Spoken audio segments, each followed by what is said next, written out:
Bom, fez o barulhinho, eu posso dar o Se play, você certo? não pode De aferir se novo, de houve ou novo. não fraude, De novo. então nunca vai haver denúncia de fraude. Porque você não pode aferir, Não, então cala você a não boca aí, pode cara. dizer que houve ou não houve. Como é que eu... Aqui, né? O Megali falou que não Tá. existe indício de fraude nas eleições. Beleza. Mas se você não consegue aferir se houve ou não fraude, como é que você vai apontar algum indício de fraude? Você consegue Eis a aferir. questão. Você consegue Se aferir. Você se consegue você não aferir. pode aferir se houve ou não fraude, então nunca vai haver denúncia de fraude. Porque você não pode aferir, então você não pode dizer se houve ou não houve. Pronto, agora foi.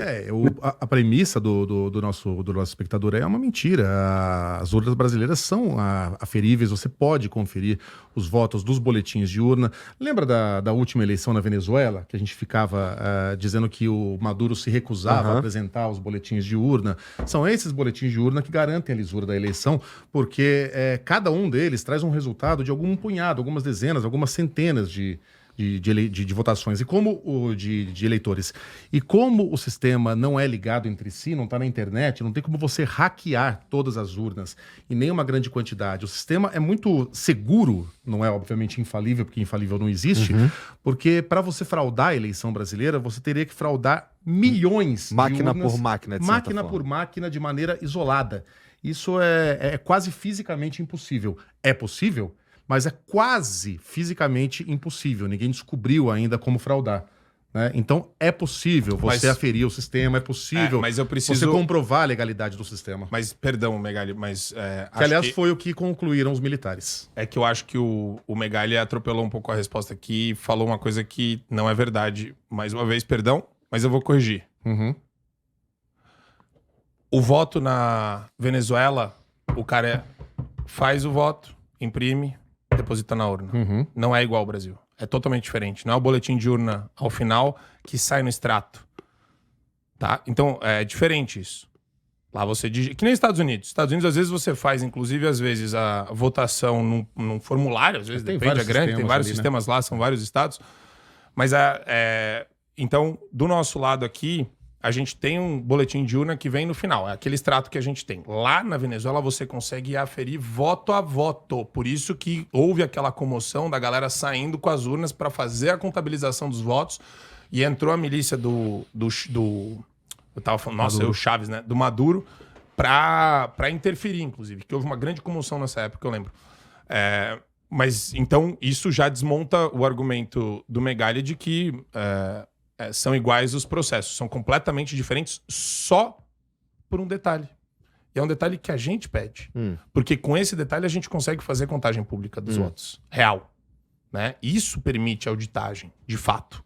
Isso permite verificar as incongruências, de fato. Pelas localidades, de fato.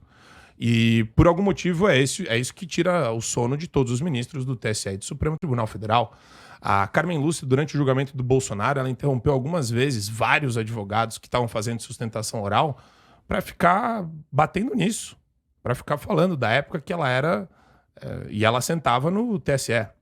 Inclusive, ela censurou a Brasil Paralelo. Você sabe dessa história, não? Não. A Brasil Paralelo ia... Isso é muito interessante, tá? Isso eu acho muito interessante, tá? Até de fazer essa pergunta pro Megali...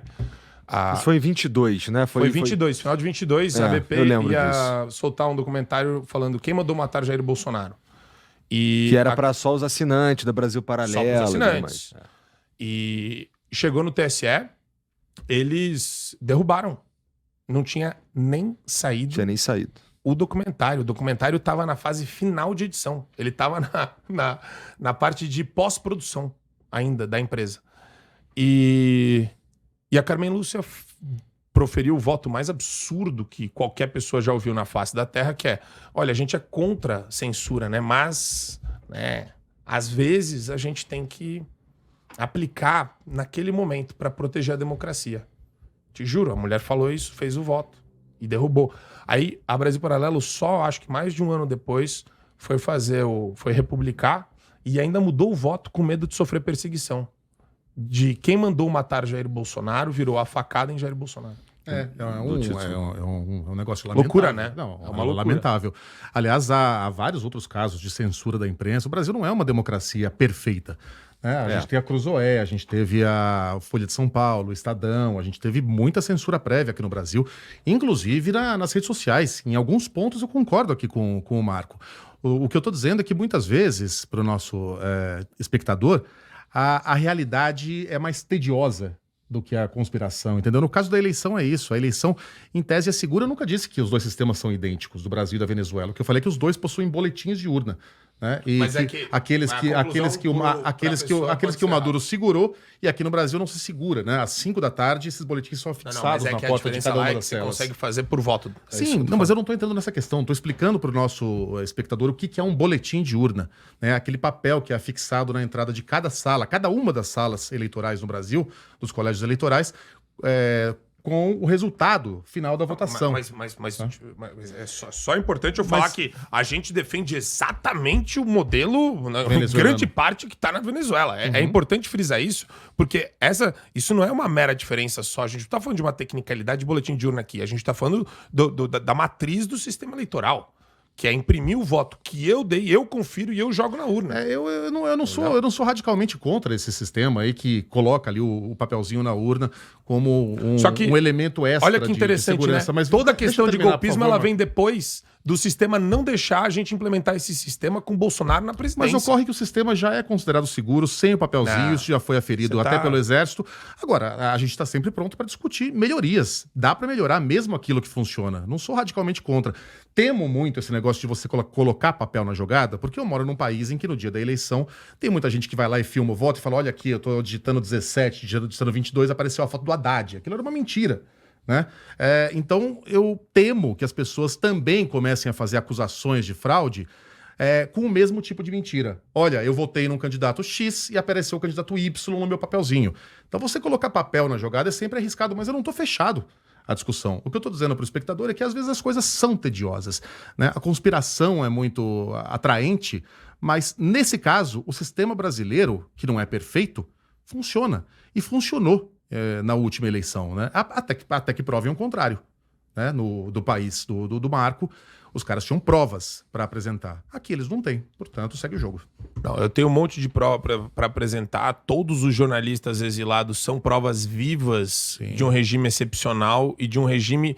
Posso falar uma coisa, Igor?